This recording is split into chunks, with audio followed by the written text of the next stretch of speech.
안녕하세요. 자영업을 하고 있는 40대 여성입니다. 어머니와 제가 일을 나가면 집에 혼자 남아 계신 아버지께서는 늘 심심해 하셨는데요. 사연 채널을 소개시켜드린 후부터는 심심하지 않다고 좋아하시네요. 더 이상 집에 혼자 있는 것이 싫지 않다면서요. 행복해 하시는 아버지를 볼 때면 아직도 우리 가족이 화목하게 산다는 것이 꿈만 같습니다. 한편으로 불안하기도 하고요. 행복을 잡는 것은 뜬구름을 잡는 것처럼 매우 어려운 일이지만 불행이 찾아오는 건 한순간이니까요. 기억도 안 날 만큼 어린 시절부터 시골에서 자랐습니다. 집안 대대로 고구마 농사를 짓는 아버지 때문이었죠. 덕분에 한글을 떼기도 전 흙에서 꿈틀거리는 지렁이와 같이 놀기도 하고 아버지를 도와 고구마를 수확하는 것을 돕기도 했었어요. 아버지께서는 그런 저를 예뻐하셨고요. 아버지는 해가 뜨기도 전 제일 먼저 일어나 작업복을 입으시고 밭으로 향하셨어요. 아버지가 밭으로 출근을 하시면 어머니도 덩달아 바빠지셨습니다. 아버지와 인부들이 드실 새참을 만드셨거든요. 되면 어머니는 1시간 동안 만든 음식을 정성스레 보자기에 싸 아버지에게 전달해 주셨습니다. 그렇게 어머니가 주신 새참을 먹고 나면 아버지께서는 또 해가 저물 때까지 일을 하시고 제일 늦게 집으로 들어오셨고요. 하지만 가끔 아버지가 끝나는 시간과 학교가 끝나는 시간이 맞물리면 같이 집으로 올 때도 있었습니다. 어릴 때는 경운기를 끌고 오는 아버지를 보면 반가웠지만 교복을 입기 시작하면서부터는 그런 아버지가 창피하게 느껴질 뿐이었네요. 멀끔한 정장을 입고 승용차를 몰고 오는 친구들의 아버지와 달리 저희 아버지는 항상 허름한 작업복 차림에 흙으로 범벅이 된 경운기를 끌고 오셨으니까요. 할아버지 때부터 쓴 경운기는 느린 주제에 시끄러운 소리를 내었는데요. 그게 너무 창피하더군요. 주변 사람들이 모두 경운기를 타는 저 아버지를 보는 것 같은 기분도 들었습니다. 그래서 생각했어요. 차라리 고구마 농사가 망해서 아버지도 다른 친구들의 아버지처럼 양복을 입고 출근을 했으면 좋겠다고요. 사춘기 못된 반항이 뿐이었는데 하늘은 글쎄 제 소원을 냉큼 이뤄주시더군요. 여느 때와 같이 문을 열고 집으로 들어가는데 그날따라 집안 공기가 조금 이상했습니다. 아버지는 넋을 놓은 채 바닥에 앉아 계셨고 옆에 계신 어머니는 아예 절을 하듯 몸을 수그려 결혼을 잘못했다면서 가슴을 치고 계셨죠. 주변을 돌아보니 TV며 가구까지 보이는 가구에는 전부 다 빨간 딱지가 붙어 있었습니다. 4인용 의자가 놓인 식탁 앞에 서 있자 어머니가 한 말씀 거두셨고요. 정연아, 우리 이제 길거리에 나앉게 생겼다. 글쎄 잘난 네 아버지가 도박한 친구가 불쌍하다면서 냉큼 보증을 섰지 뭐냐. 그것도 자그마치 3억이나 되는 돈을. 돈 나올 구멍이라고는 그나마 네 할아버지가 물려준 밭에서 나오던 고구마밖에 없었는데 이제 우리는 뭘 먹고 사니? 원래도 마음씨 좋기로 마을에서 유명하던 아버지는 친구가 빚더미에 앉아 이혼 위기에 처하자 무척 안타까워하셨는데요. 빚 보증은 절대로 서면 안 된다는 엄마의 말씀을 무시하고 홀랑 친구의 빚 보증을 서주신 것이죠. 아버지는 무조건 친구를 믿었고요. 하지만 어머니의 예상처럼 아버지가 빚 보증을 서자마자 아버지의 친구는 그대로 야반도주를 해버린 것이었죠. 그 후 아버지께서는 어떻게든 고구마 밭만은 지키려고 노력을 하셨어요. 하지만 3억이란 큰 돈을 구할 수 없었던 아버지께서는 어쩔 수 없이 할아버지 때부터 지켜온 고구마 농장이 다른 사람 손에 넘어가는 것을 보고만 있어야 했네요. 고구마 밭을 날린 후 시리에 빠진 아버지께서는 밥도 안 먹고 매일 술로만 연명하면서 사셨어요. 학교가 끝난 후 집에 가보면 거실에는 언제나 초록색 소주병이 굴러다녔습니다. 그 옆으로는 얼굴이 벌개진 아버지께서 술에 취해 주무시고 계셨죠. 어머니는 술독에 빠진 아버지를 대신해 다른 농장의 인부로 일하며 생활비를 버셨어요. 하지만 그마저도 오래 가지는 못했고요. 아버지의 반대가 심했거든요. 신랑은 하나밖에 없던 땅 날려서 맨날 잠도 제대로 못 자고 있는데 아내라는 인간은 다른 집 농사를 도와주면서 돈을 벌어? 당신 지금 나 무시하는 거야? 돈도 못 벌고 친구한테 땅이나 날린 등신 같은 놈이라서 무시하는 거냐고. 그게 아니면 당신이 어떻게 연말 김씨 농장에 가서 일을 할 수가 있어?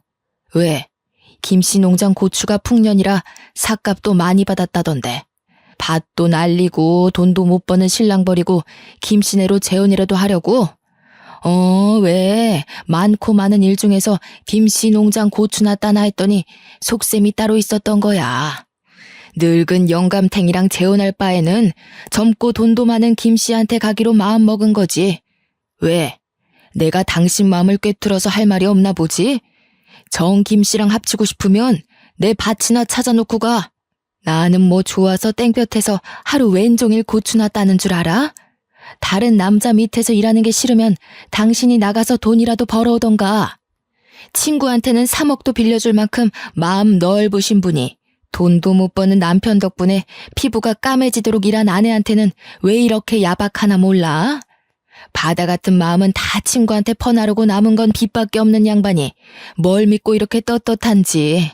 나였으면 창피해서라도 열심히 일할 텐데 당신 같은 남자랑 사는 내 인생이 불쌍해.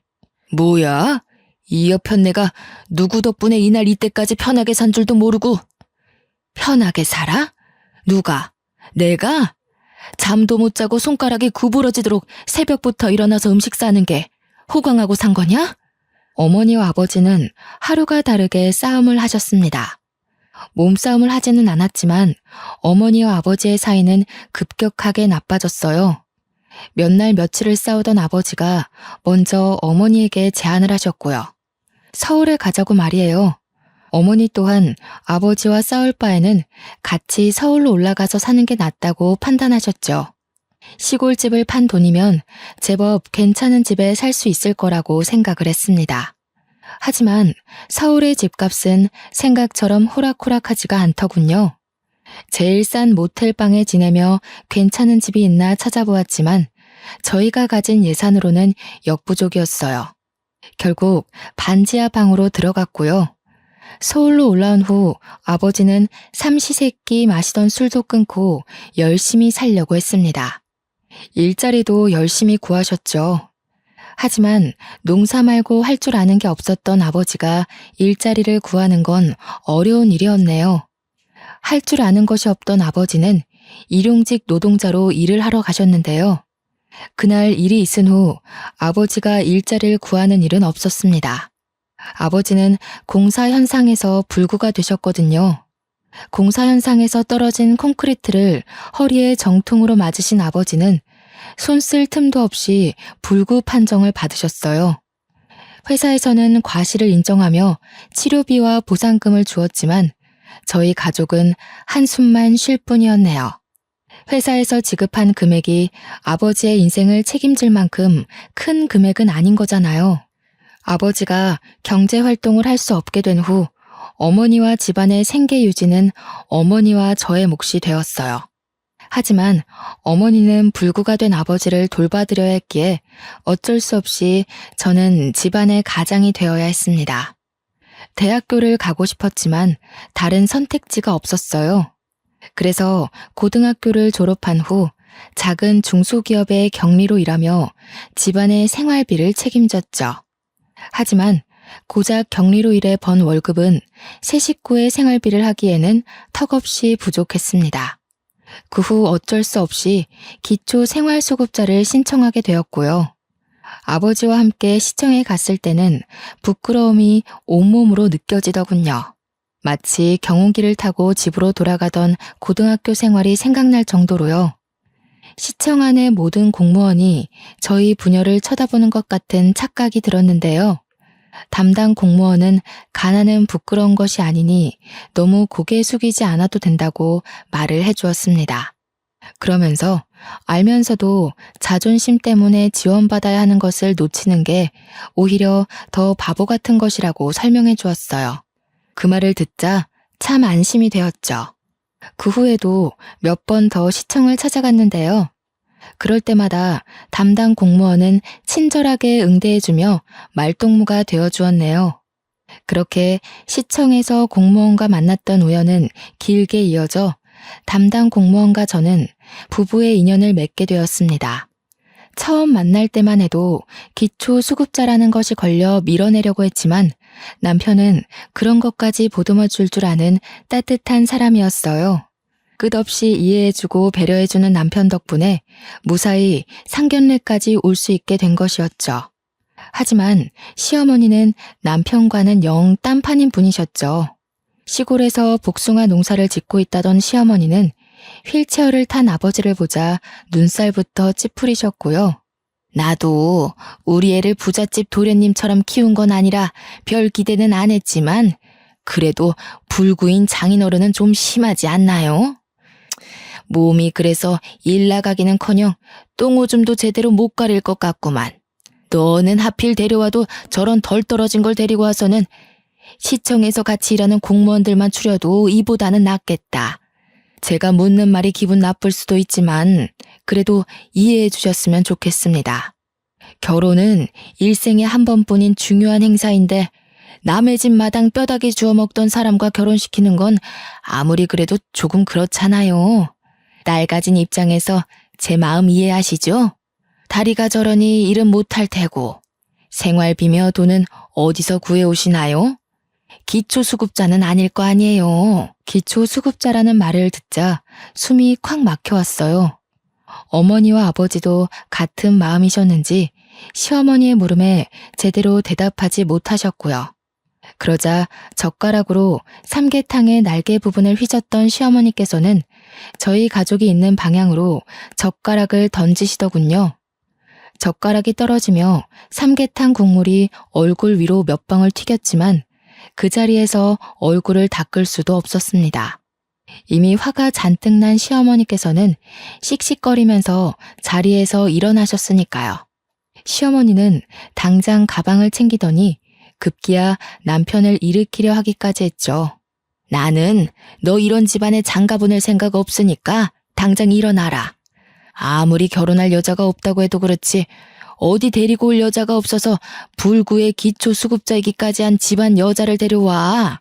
그렇게 고르라고 해도 못 고르겠다. 어쩜 꾸질꾸질해도 이렇게 삼박자라 잘 맞아 떨어지는 집 애를 데리고 오다니. 차라리 머리를 깎여서 저를 보내고 말지. 어디 이런 근본도 없는 상놈의 집이랑 사돈을 맺자고 하는지. 그쪽도 그러시는 거 아니죠. 딸내미가 아무 생각 없이 멀쩡한 남의 집 아들이랑 결혼을 한다고 했으면 말려야 되는 거 아닙니까? 기초수급자가 뭐 그리 잘난 게 있다고 뻔뻔하게 휠체어까지 밀고 들어옵니까? 왜요? 우리 아들 데려다가 그쪽 남편 똥오줌 가리는 머슴으로 들이려고요? 창피하게 진짜 왜 그래? 장인어른이랑 장모님 기초수급자이긴 해도 얼마나 열심히 살려고 노력하는 분들인데 장모님은 청소부 일하시면서 돈 버시고 아버님은 집에서 일거리 찾으신다고. 아이고 그래. 남의 변기 닦고 집에서 궁상 떤 돈으로 서울에 집 한 채 뚝딱 살 수 있겠다. 이 멍청한 자식아. 너 저 집에 장가 가면 그대로 노예되는 거야. 없는 집에서 돈도 못 받고 장인어른 똥수발이나 하고 네가 하는 게 염전 노예랑 다를 게 뭐냐? 그깟 사랑? 지금이야 눈 뒤집혀서 다 감당할 수 있다고 해도 그게 몇 년이나 갈 것 같냐? 사랑 그거 잠깐이야. 서울 깍쟁이로 한평생 살아오던 나는 왜 지금 시골 총구석에서 복숭아 농사나 짓고 있는데? 너는 옆에서 엄마를 봤으면서도 아직도 정신을 못 차려? 그럼 이미 임신했는데 어쩌라고. 뱃속에 생긴 애 지우기라도 할까? 여자한테 잡혀 사는 호구가 어디 있나 했더니 그게 내 아들이었어. 정신 차려 이거사. 수박 안에 씨도 없는 자식이 어떻게 애를 가지게 해? 너 지금 저 불려시 같은 거한테 속고 있는 거야. 시어머니께서는 기어코 못 믿겠다면서 유전자 검사를 해보자고 제안하셨어요. 막무가내로 나오는 시어머니 때문에 저는 임신한 지 3개월 만에 유전자 검사를 하게 되었고요. 결과는 당연히 남편의 아이가 맞았습니다. 그걸 보자 시어머니께서는 발목을 잡혀도 단단히 잡혔다면서 통곡을 하셨죠. 그렇게 유전자 검사를 한 후 결혼을 허락받음과 동시에 시어머니에게 미운 털이 단단히 박히고 말았네요. 임신을 한 탓에 결혼식을 조촐하게 치러줬어요. 하객 또한 가까운 가족들만 모시고 했고요. 부모님께서는 어디서 살지를 제일 많이 걱정하셨지만 남편이 공무원인 턱에 공무원 임대 아파트에 살 수 있었습니다. 시골에서는 주택에서 서울에 올라온 후로는 반지하를 전전하며 살았는데 아파트에 살다 보니 좋은 점이 많더군요. 깔끔한 집 구조와 아침이면 눈부신 햇살을 볼 수 있는 것 모두가 좋았지만 가장 좋았던 것은 깨끗한 화장실을 쓸 수 있다는 것이었어요. 반지하 집에서 살 적에는 여기저기 곰팡이 핀 화장실을 이용했었거든요. 그래서인지 깨끗한 화장실에서 씻을 수 있다는 것이 큰 축복으로 느껴졌죠. 하지만 한편으로 어머니 아버지에게 미안한 마음이 들기도 했어요. 어찌되었던 어머니 아버지는 아직까지도 대낮에 햇빛조차 간신히 들어오는 반지하 방에서 살고 계시는 거잖아요. 깨끗한 집으로 이사를 가게 해드리면 좋으련만 작은 회사에 격리로 일했던 것이 전부인데다가 현재는 임신을 해 경력까지 단절된 제가 부모님에게 해드릴 수 있는 것은 아무것도 없었어요. 그 사실에 가슴이 미어져 왔고요. 죄책감을 가지던 중 시어머니께서 서울로 올라오셨는데요.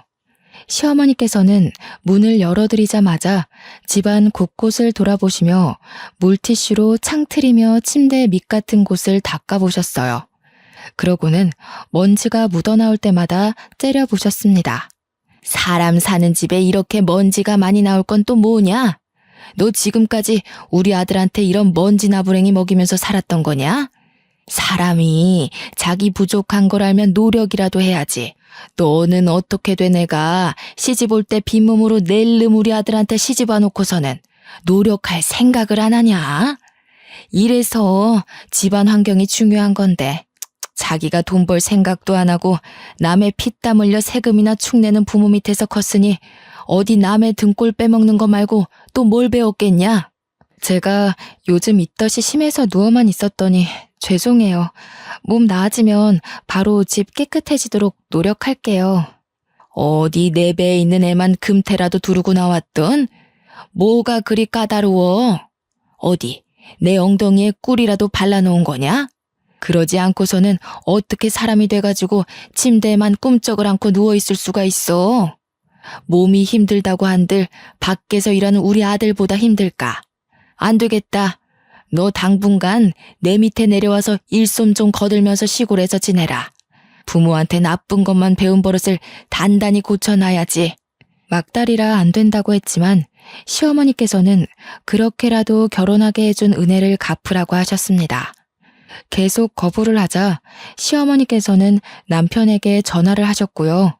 일 시킨다는 이야기를 쏙 뺀 시어머니의 말에 남편은 시골에 내려가 쉬엄쉬엄 놀다 오라며 오히려 시골에 가는 것을 대찬성하는 눈치였어요. 믿었던 동아줄까지 끊겼기에 어쩔 수 없이 막달의 몸으로 시골에 끌려가게 되었죠. 시골에 내려가자 마음의 준비를 할 틈도 없이 지옥이 펼쳐지더군요. 아침부터 복숭아 농장에 할 일이 많다며 5시도 안 되는 시간에 깨웠거든요. 복숭아 가지치기부터 시작해 복숭아 포장까지 모든 것을 일주일 안에 끝내야 했기에 쉴 수 있는 날은 없었습니다. 오히려 잠이라도 5시간 이상 자는 것이 감지덕지할 지경이었죠. 이미 시골 근방에서 못돼 먹은 농사꾼으로 이름을 날린 시어머니께서는 유난히도 저를 괴롭히셨는데요. 오죽하면 같이 일하던 아주머니들께서 며느리와 시어머니의 관계가 아닌 8년 노예와 주인의 관계로 볼 지경이었어요. 아주머니들은 제 처지가 기구하다며 다 같이 혀를 차주었습니다. 그럴 때마다 시어머니는 인기척도 없이 나타나 한마디씩 톡톡 쏘아붙이셨죠. 기초수급자 집안 주제에 언감생심 맨 몸뚱이로 시집왔으면 밥값은 해야지. 여주댁이나 김포댁이 애 하는 꼴을 못 봐서 불쌍하다는 소리를 하는 거야. 가난하게 태어났으면 눈치껏 빠릿빠릿하게 행동하기라도 해야 되는데 하는 짓은 어디 잔뜩 여물이나 쥐어먹은 소마냥 퍼져가지고 그 꼴 보면 괜찮던 머리가 뇌까지 울린다니까. 에이, 그래도 너무했지. 며느리가 밥을 소마냥 쌀 한 포대씩 먹어치우는 것도 아니고 요즘 같은 시대에 시골 내려와서 시어머니 일손도 돕는 며느리가 세상 천지에 어디 있어? 뱃속에 떡 귀한 손녀까지 턱하니 가졌다며. 며느리 밉다고 너무 구박하지 말어. 며느리는 어디 가난하고 싶어서 그런감? 이왕 한 거 옆에서 잘해줘. 혹시 알아? 며느리가 벼락부자 돼서 시어머니 복숭아 농장이 아니라 강남의 백화점으로 출근 도장 찍어줄지. 아이고, 이런 맹추가? 길거리에 이부자리나 안 펴면 다행이지. 돈 버는 것도 재주 좋고 교육 잘 받는 사람들이나 그런 거지. 요즘은 용도 집안 가려가면서 나온다고? 이런 별 볼 일 없는 집안에서 용이 나겠어? 지렁이 마냥 하는 것도 없이 꾸물대기라도 안 하면 몰라. 시어머니의 억지는 일하던 아주머니들의 혀를 내두를 정도로 막무가내였습니다. 하지만 시어머니만큼은 여전히 자기가 무슨 잘못을 했는지 모르는 눈치였어요. 출산일이 한 달도 남지 않은 시점에서 무리하게 일을 하니 배가 뭉치는 걸로도 모자라 항상 아파왔죠. 그렇지만 시어머니께 말할 엄두는 나지 않았네요. 시어머니께서는 분명 꾀병이라며 일을 더 시킬 것이 분명했으니까요. 시어머니 말대로 기초 수급자 집안인데다가 혼수라고는 뱃속에 아이밖에 없으니 몸으로 때우는 수밖에 없었어요. 어떻게든 시어머니를 이해하려 노력했는데요. 시어머니께서 혼자도 아닌 둘이 지내고 있는 집에 새로운 남자친구를 끌고 들어온 후 그 마음은 불에 타버린 듯 흔적도 없이 사라지고 말았네요. 시어머니의 남자친구를 봤을 때의 충격은 말로 표현하지 못할 정도였어요. 아버지의 돈을 떼먹고 도망가버린 아버지의 친구였거든요. 아저씨를 본 순간 갈비 양념을 묻히던 손으로 다짜고짜 멱살부터 잡았습니다. 왜 우리 아버지의 돈을 뜯어먹고 도망갔냐면서요. 그러자 당황한 아저씨는 시어머니만 쳐다볼 뿐이었어요. 뒤에 있던 시어머니는 당장 떨어지라며 머리채를 잡았죠. 어디 건방지게 시아버지 될 사람의 멱살을 함부로 잡냐면서요. 자초지종을 이야기하자 시어머니께서는 오히려 아저씨의 편을 드셨어요. 저희 가족이 남의 세금이나 파먹는 기초수급자가 된 건 다 저 아저씨 때문이라고요. 그런데도 어떻게 제 편을 들어주기는커녕 아저씨 편을 들 수가 있으세요? 아저씨만 아니었으면 저희 가족 서울로 올라올 일도 없었고 저희 아버지 허리 다쳐서 불구되실 일도 없었어요. 그게 왜 이 사람 탓이냐? 따지고 보면 네 부모가 멍청하게 털컥 보증부터 선 잘못이지. 사기도 멍청한 놈들이나 당하는 거야. 지혜비가 배운 것 없이 멍청한 짓 한 걸 엉뚱한 사람한테 씌우고 있구나. 시어머니께서는 저희 부모님이 멍청해서 당한 거라며 오히려 아저씨 편을 드시더군요. 아저씨 또한 시어머니의 태도에 힘을 얻어서인지 궁금하지도 않은 변명을 터진 입으로 줄줄이 말했고요. 사람이 너무 어이가 없으면 실수부터 터진다고 했던가요? 시어머니 아저씨의 뻔뻔한 태도를 보자 헛웃음이 터져 나왔습니다. 그 모습을 지켜보던 시어머니께서는 드디어 실성을 했다면서 혀를 차셨고요. 시어머니와 아저씨를 노려보고 있는데 갑자기 살살 아랫배가 아파왔어요. 꾀병을 부린다는 시어머니의 말을 들으니 때에 맞춰 양수가 터졌죠. 어쩔 수 없이 집안을 망하게 한 원수를 눈앞에 둔 채 병원에 실려가게 되었네요. 자궁문이 열리지 않은 탓에 제왕절개로 아이를 낳을 수밖에 없었습니다. 남편은 딸을 낳았다는 말에 서울에서부터 한 걸음에 달려왔죠. 남편은 눈도 제대로 뜨지 못한 딸을 안으며 너무 예쁘다며 시어머니에게 넘겨주려 했지만 시어머니는 정색하며 아들을 밀어냈어요. 고추도 안 달고 나온 거 뭐가 예쁘다고 안아보냐? 애는 자연분만 해야 머리도 똑똑하고 잘 산다고 하던데 하필 처대를 제왕절개로 낳을 건 뭔지. 에휴, 보나마나 지혜미 닮아서 멍청하기만 하겠지. 너는 살림 미천 낳아놨으니 몸조리 다 하면 아들이나 하나 더 낳아라. 쓰레기장에서 주워왔어도 저도 암탉이라고 애는 낳을 수 있으니 아들도 금방 낳겠지. 너도 바보처럼 자꾸 애한테 정주지 말고. 손자놈 태어나면 질투할 게 뻔한데 벌써부터 오냐오냐 하면서 버릇 나쁘게 길들이지 말어라. 시어머니는 딸아이가 꼴도 보기 싫다는 듯 굴었지만 남편은 그저 자기 자식이 태어났다는 것만으로도 좋다며 해벌쭉 웃음을 지었어요. 그 모습을 본 시어머니는 한숨을 푹푹 내쉬었고요. 그러고는 남편에게 몇 푼 되지도 않는 공무원 생활을 때려치고 시골로 내려와 같이 복숭아 농사나 짓자 하더군요. 반대했지만 민원인으로 스트레스를 받던 남편은 시어머니의 제안을 수락했습니다. 청청병력 같은 소식이었어요. 아이만 낳으면 서울로 돌아갈 수 있다는 생각 하나로 이악 물고 버텼는데 이 지옥 같은 곳에서 계속 살아야 되는 거잖아요. 딸아이와 함께 서울로 올라온 후 남편을 설득하기 위해 노력했죠. 하지만 남편은 집에서 신랑이 벌어다주는 돈으로 편하게 사는 사람은 자기 마음을 이해하지 못한다면서 오히려 타박을 하였네요. 그러면서 자기는 기초생활수급자인 부모님을 둔 것도 이해해 주었으니 이 정도는 그냥 덮고 넘어가자고 했고요. 시골에서 내려온 후로는 시어머니 댁에서 살게 되었습니다. 남편은 공무원 옷을 벗고 난 후 밀린 잠을 다 자는 듯 12시가 넘어서야 간신히 일어나 점심을 먹었어요. 남편의 수면 시간은 서울에 살 때보다 늘어났지만 저는 그 반대였네요. 아이에게 모유를 먹이고 아침 준비를 하고 농사일을 거들려면 6시에 일어나는 것도 벅찼거든요. 한숨도 자지 못하는 것도 꼭두 새벽부터 일을 하는 것도 모두 다 힘들었지만 정말 힘든 것은 따로 있었어요. 아버지를 기초수급자로도 모자라 불구로 만들어버린 아저씨와 같이 사는 일 말이에요. 시어머니께서는 아예 아저씨와 결혼이라도 할 것처럼 굴며 얼마 전부터는 살림까지 합치셨죠. 처음에는 미안한 기색을 보이며 설거지라도 하려던 아저씨는 어느 순간부터 시아버지 노릇을 하며 여기저기 부려먹었습니다. 이제라도 돈을 갚으라고 말을 해도 배째라는 식으로 굴며 자신도 알거지라고 말을 하더군요. 그러면서 오히려 자기한테 감사의 인사를 하라는 말까지 했어요. 자기 때문에 기초수급자가 돼 나라 돈을 받으면서 편하게 사는 거라면서 말이에요. 기가 막히고 코가 막혔습니다. 아저씨의 등장은 가뜩이나 가시밭길인 앞길의 장애물 같은 존재였죠. 오히려 복숭아 농장에서 일을 하는 것이 휴식처럼 느껴질 정도였고요. 아이가 돌이 지나고 5살이 될 때까지 시골에서의 삶은 고단함의 연속이었어요. 그러던 중 서울에 계신 어머니께서 제가 있는 시골로 내려와 살고 싶다는 이야기를 하셨습니다.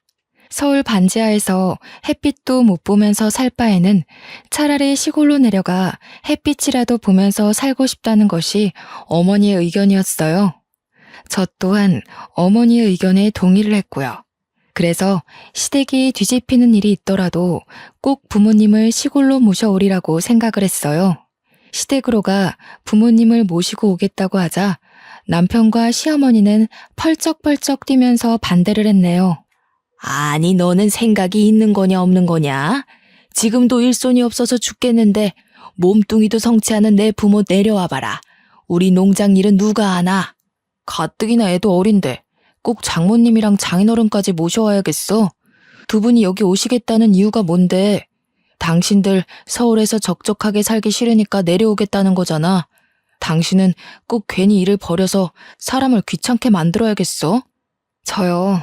그동안 걸핏하면 기초수급자라고 걸고 넘어지는 소리 듣고 싶지 않아서 이악 물고 새끼 꼬박꼬박 차려드리면서 농사일까지 했어요. 이 정도 노력했으면 그동안 부족한 며느리로서 할 만큼 한 거 아닌가요? 그래서 앞으로는 착한 며느리 안 하고 착한 딸 하려고요. 기초수급자 집이라고 눈치 보면서 부모님한테 제대로 못 해드렸는데 저희 부모님이 얼만큼 더 살 줄 알고요. 재덕씨야, 한 집에서 어머님이랑 같이 사니까 어머니가 내일 돌아가시던 지금 당장 돌아가시던 여한이 없겠지만 저는 아니거든요.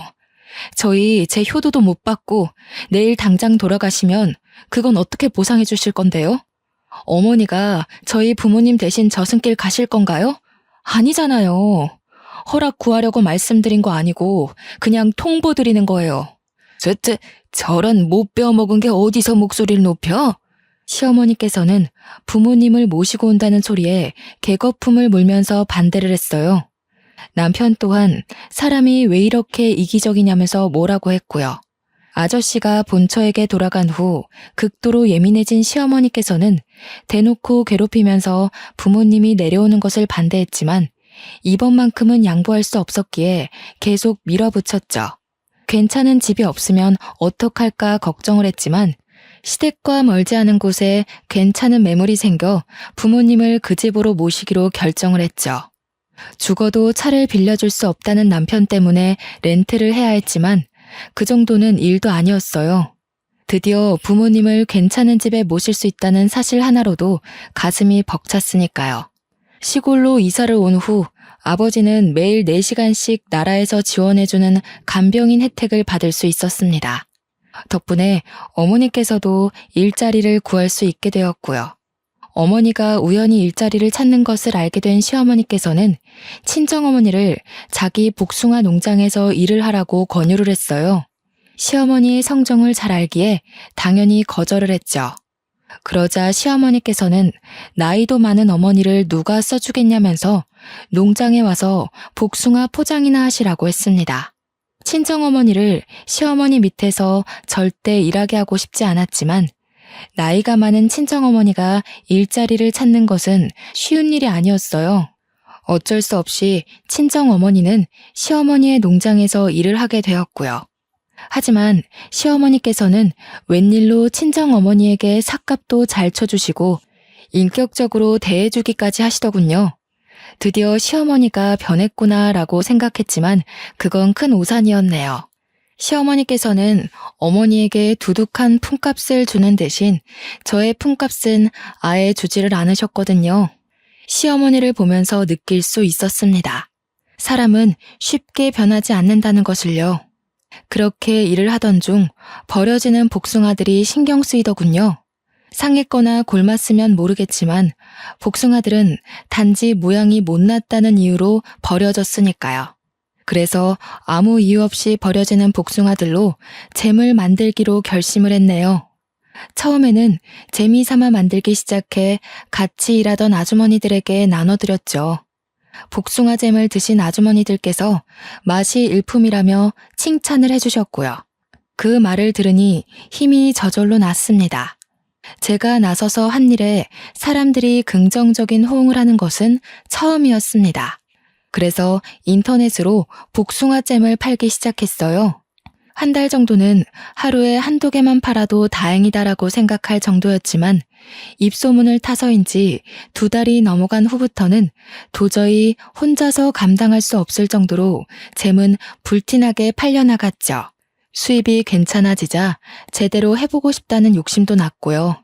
그래서 남편에게 같이 복숭아 잼을 만들어 팔자고 제안을 한 것이었죠.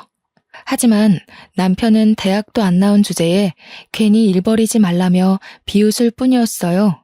시어머니 또한 쓸데없는 짓 할 시간 있으면 당장 농장 일이나 더 하라고 했죠. 사정이 이렇다 보니 복숭아 잼을 파는 것은 그만두어야 했습니다. 하지만 아쉬워할 새도 없었네요. 그나마 건강하시던 어머니마저 쓰러지셨거든요. 복숭아 포장을 하다가 갑자기 쓰러진 어머니는 병원에 누워 계셨는데요. 의사가 말하길 어머니는 뇌졸중으로 쓰러지신 거라고 해요. 깜짝 놀라 하니 의사는 아직 초기이니 병원에 잘 다니고 약만 꾸준히 잘 챙겨 먹으면 괜찮아질 거라 했어요. 괜찮다는 한마디에 금세 눈물이 핑 돌더군요. 깨어난 어머니께서는 별거 아닌 일로 호들갑 떨지 말고 시어머니에게나 잘하라고 말을 했죠. 하지만 몸도 성치 않은 어머니가 병원에 혼자 다닌다는 것은 말이 되지 않았어요. 그래서 같이 병원에 다니자고 약속을 받아낸 후 어머니를 집에 모셔다 드렸고요. 12시 넘어 들어가자 현관문 앞에서는 도끼 눈을 한 시어머니와 남편이 서 있었습니다. 시어머니께서는 바람이라도 난 거냐면서 추궁을 하셨어요. 남편은 여자가 일찍 집에 들어와 집안일을 해야지 어디를 싸돌아다니냐고 화를 냈고요. 시어머니와 남편 모두 오해를 하는 것 같아 병원에서 있었던 일을 말했어요. 그런데 걱정할 거라는 예상과는 다르게 시어머니께서는 등짝까지 때리며 뒷목을 잡으셨죠. 아니 그럼 네 엄마가 뇌졸중이라는 말이냐?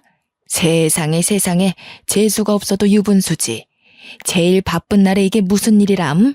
그래서 너는 멍청하게 계속 병원에 앉아 있었고 못 사는 집에서 시집을 왔으면 보잘것없는 지엠이 버릴 줄도 알아야지. 멍청하기가 아주 이루 말할 수가 없구나. 너 없으면 농장 일이며 집안일이며 할 사람 없는 거 뻔히 알면서 그걸 알고도 편하게 누워있는 애미 옆에 있다가 와? 그럴 거면 시집을 오지 말고 아파서 갤갤거리는 네 부모 시다 노릇이나 하면서 살았어야지. 너 때문에 여기 피해자가 몇 명이냐? 진짜 너무하세요. 다른 것도 아니고 저희 엄마 아파서 병원 다녀온 건데 그게 그렇게 고가우세요? 아니면 돈도 안 주고 편하게 부려먹던 노예가 도망가서 화가 나신 거예요? 돈도 벌 만큼 버시면서 그렇게 야박하게 나오는 거 아니에요. 어떻게 다른 사람도 아니고 친정 엄마가 아픈데 버리고 오라고 말을 할 수가 있으세요? 그럼 만약에 어머니 아프면 저 사람한테도 어머니 버리고 오라고 말하면 되는 건가요? 돈 쓰는 게 그렇게 아까우시면 괜한 사람 잡지 마시고 집에서 놀고 먹는 거밖에 할 줄 모르는 아들한테 일을 시키세요. 시어머니는 기가 차다는 듯이 헛웃음을 지을 뿐이었어요. 옆에 있던 남편은 냅다 뺨을 갈겼고요. 얼굴이 돌아가고 이내 화끈거리는 통증이 왼뺨에 퍼지기 시작했는데요. 그 순간 아무 생각도 나지 않고 황당할 뿐이었어요. 기초 수급자인 게 뺨을 맞을 정도로 큰 죄인가 생각이 들었고요. 당신 이렇게 되바라지고 지멋대로인 여자인 줄 알았으면 애초에 결혼도 안 했어. 없이 살아서 조금만 구슬려서 옆에 끼고 있으면 편하게 살 줄 알았는데 어디 할 말이 없어서 하늘 같은 남편한테 돈을 벌어오라고 해? 잘못했다고 싹싹 빌어도 모자랄 판에. 장모님이 그렇게 모시고 싶으면 지금 당장 나가. 나도 당신 아니면 예쁘고 좋은 여자 만나서 새 출발할 수 있으니까. 세상에 예쁘고 착한 여자가 미쳤다고 당신 같은 백수에다가 배 나온 아저씨랑 사냐? 하늘도 하늘 나름이어야 대접을 해주지. 하늘에서 맨날 똥덩어리만 떨어지는데 어떻게 귀하게 대접해주냐? 그리고 요즘에는 땅값이 금값인 거 몰라? 하늘 그거 높아봐야 돈도 안 돼. 나도 이렇게 된 거 당신 같은 사람이랑 못 사니까 깔끔하게 갈라서. 신땀한 헌신이 제 발로 나가준다는데 우리야 아주 고맙지. 당장 내일 중매쟁이한테 전화나 넣어봐야겠다. 우리 아들 곧 혼자 된다고. 혹시나 해서 말하는데 나갈 거면 저 짐덩어리도 같이 데리고 가라. 우리 아들 새장가 갈 때 방해될 수도 있으니까. 시어머니는 딸아이를 가리켰습니다. 오히려 감사했죠. 자기 아들 핏줄이라며 절대 안 내줄 줄 알았는데 딸아이를 그냥 넘겨주다녀. 다음날 친정 부모님 댁에서 눈을 뜨자 홀가분함이 제일 먼저 느껴졌습니다. 더 이상 꼭두 새벽에 일어나 남이 먹을 밥을 하지 않아도 되는 거잖아요. 이혼을 하면 이제 남아도는 것은 시간이었기에 다시 복숭아잼을 만들어 팔기로 마음을 먹었는데요. 메일을 확인하니 어떤 사람에게 연락이 왔더군요. 자신의 농장에서 나는 복숭아로 잼을 만들면 안 되냐면서요. 좋은 기회였기에 당연히 승낙을 했죠. 그런데 알고 보니 그 농사꾼의 정체는 시어머니가 그렇게 싫어하던 앞마을 복숭아 아줌마였습니다. 복숭아 아줌마는 저를 보자 시어머니가 있는데 괜찮냐고 되물었지만 이혼할 사이니 괜찮다고 대답을 한 후 아줌마의 제안을 흔쾌히 받아들였죠. 남편과는 협의 이혼을 하기로 결정을 했습니다. 딸아이가 있었기에 3개월이란 이혼 숙려 기간이 있었는데요. 마음 같아서는 숙려 기간이고 뭐고 당장 갈라서고 싶은 마음이 굴뚝 같았죠.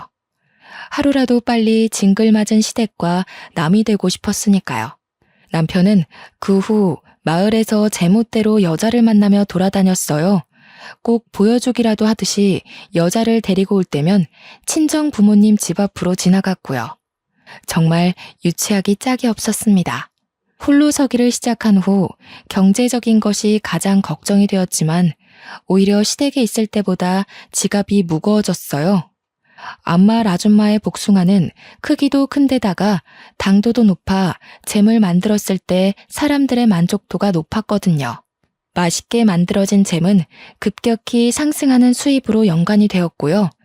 그러던 중 다둥이 아이를 키우고 있는 유명 연예인이 복숭아잼을 극찬해준 덕분에 한 달도 안 되는 사이 판매량은 껑충 뛰어버렸죠. 한평생 만져보지 못한 돈이 한순간에 꽂히자 무서웠지만 또 그만큼 뿌듯했네요. 내 힘으로 돈을 번다는 건 이런 느낌이구나 생각이 들었죠. 통장에 돈이 모이자 다시 한번 서울로 이사를 가야겠다고 생각했습니다. 사업을 위해서도 딸아이와 부모님을 위해서도 그게 좋은 것 같았어요. 부모님에게 상황을 말하자 흔쾌히 허락을 해주셨죠. 그렇게 저희 가족은 서울의 신축 빌라로 이사를 오게 되었네요. 서울에 간 후부터는 좋은 일만 일어났어요. 꾸준히 병원을 다닌 어머니의 건강은 금세 괜찮아지셨고 복숭아잼 또한 찾는 사람이 더욱더 늘어났거든요.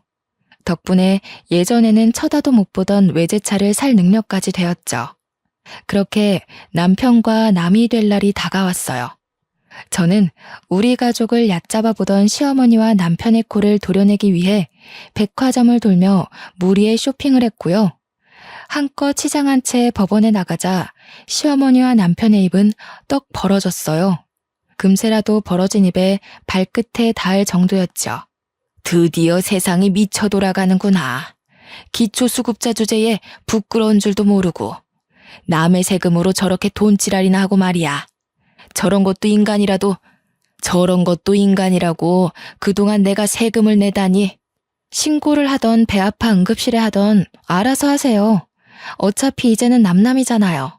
그리고 이제야 드리는 말씀인데 어머니 돈도 있으시면서 옷 입는 스타일이 너무 촌스러우세요. 오죽하면 처음 보는 사람도 농사하는 사람이냐고 말했겠어요. 어머니가 시골 촌뜨기 출신인 건 알지만 여기는 서울인데 그래도 최소한 격식 있는 복장을 입으셔야죠. 지금 입은 꼴은 당장 밭으로 달려나가 소 곱비나 잡게 생기셨잖아요. 뭐야? 너랑 아예 안 보고 살겠다고 막말을 하는구나. 네가 이러고도 가만히 있을 것 같아? 너 같은 년 신고해서 거리에 나앉게 하고 말 거야. 네, 어머니 마음대로 하세요. 알아서 잘 살 테니까. 시어머니는 삿대질을 하면서 머리를 잡아뜯을 기세로 달려들었어요.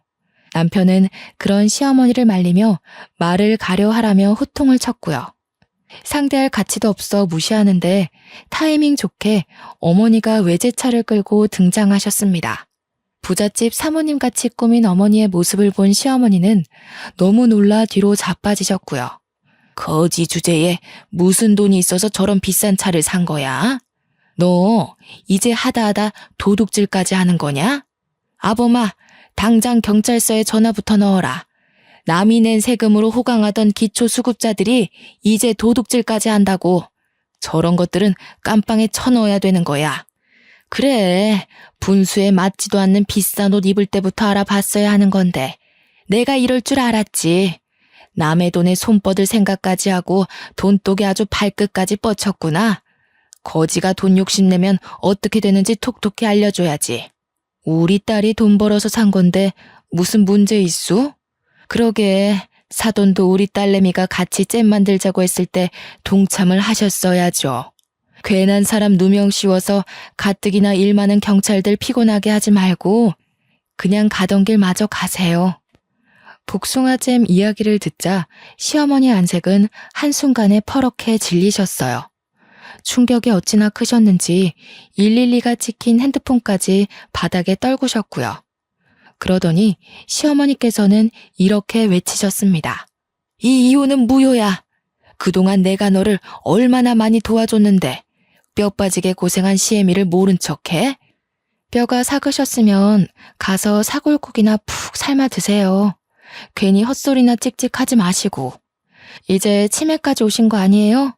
고생은 제가 다 했는데 왜 생색은 어머니가 내세요? 그 닭부리 같은 입으로 쪼던 것도 도와준 거라고 생각하시는 거예요?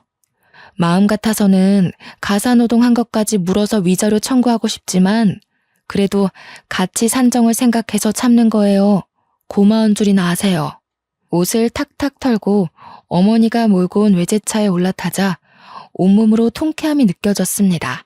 드디어 기초 수급자라고 무시하던 시어머니와 남편에게 제대로 복수를 해준 것이잖아요. 그 후 남편은 몇 번이나 전화해 재결합을 하자고 요구를 했어요. 딸아이를 생각해 부부의 인연을 이어가자면서요. 알고 보니 남편은 사업을 한다고 설치며 시어머니 농장의 절반을 홀랑 팔았던 것이었죠.